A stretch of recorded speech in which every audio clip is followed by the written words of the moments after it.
Hi అందరికీ నమస్కారం. ఈరోజు మనం చెప్పుకోబోయే కథ పేరు బంగారు పండు పంచుకోవడంలోనే పరమార్థం. వెన్నెల రాత్రి పిల్లలందరూ పెద్దమ్మ చుట్టూ కూర్చుని ఉన్నారు. పెద్దమ్మ ముఖంలో చిరునవ్వు. పెద్దమ్మ, వచ్చేయండి నా కన్నతల్లులు, కన్నతండ్రులు. ఈరోజు వెన్నెల ఎంత బాగుందో చూశారా?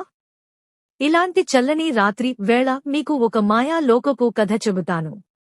అనగనగా ఒక ఊరిలో ఒక పెద్ద మామిడి తోట ఉండేది.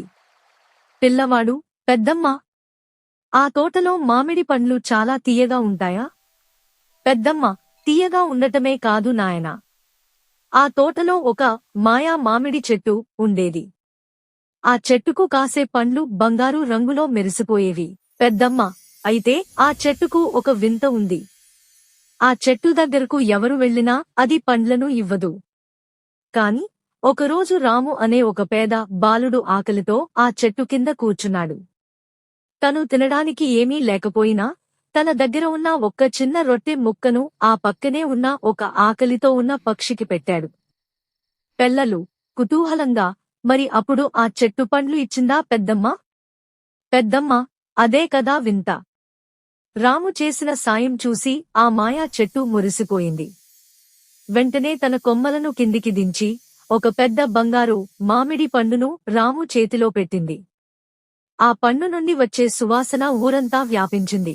పెద్దమ్మ పిల్లల తల నిమురుతూ నెమ్మదిగా చెప్పడం. పెద్దమ్మ, రాము ఆ పండును ఒక్కడే తినలేదు. ఊరిలో ఉన్న పిల్లలందరినీ పిలిచి ముక్కలు చేసి పంచాడు.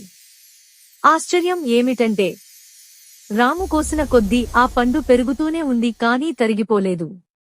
అందరూ కడుపు నిండా తిన్నారు. పెద్దమ్మ, చూశారా పిల్లలు, ఆ చెట్టు రాములోని దాతృత్వాన్ని మెచ్చింది. అందుకే ఆ పండు ఎప్పటికీ అయిపోలేదు. కథలోని నీతి: మనం ఏదైనా వస్తువును మన దగ్గరే దాచుకుంటే అది తరిగిపోతుంది.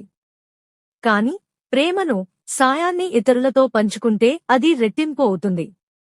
స్వార్థం లేని చోటే సంతోషం ఉంటుంది. మరి ఎలాంటి స్టోరీస్ తెలుసుకోడానికి ఛానల్ ని సబ్స్క్రైబ్ చేసుకోండి. అందరికీ నమస్కారం.